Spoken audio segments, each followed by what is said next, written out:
کتونکو سلامونه زما نوم محمد ابوبکر بختیار خان دی او نن زه یو په ضروري ټاپک باندې خبره کوم. هغه ټاپک د یوم شهدا دی. څنګه چې تاسو ته پته ده یوم شهدا دا هفته چې کومه ده دا غونډه د شهیدانو منل کیږي، د پولیسانو منل کیږي.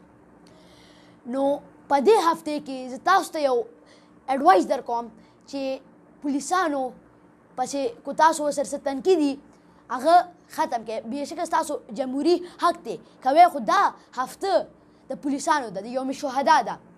دې هفته کې موږ دا پکار دي چې کم بغض، کینه، حسدي غوړ ختم کړو او دې سره شو.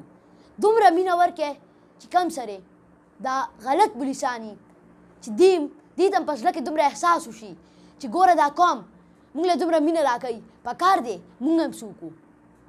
کو تاسو ګورئ مونږ په خیبر پختونخوا کې په ارام وده یو او زمونږ دا پولیسان او زمونږ د شهیدانو مونږ له قربانیانې ورکړې وې. دې سره سره چې زه تاسو ته ویل غواړم د شهیدانو د زوو خیال وساتئ. د هغوی په لاس یتیمانان چې کم دي هغوی په سر باندې لاس کېږدی.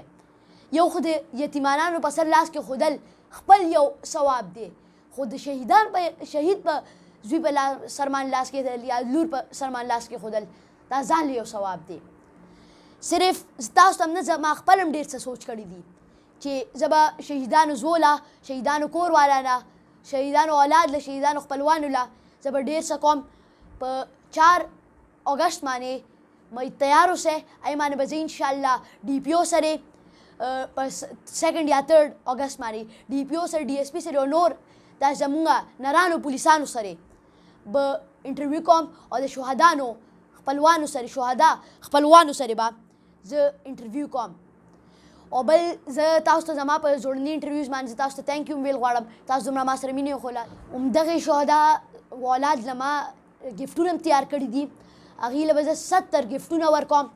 نو زه تاسو ته هم ویل غواړم چې تاسو هم هغوی له هغوی سره امداد وکړئ او هغوی خوشحاله وساتئ. جزاک الله.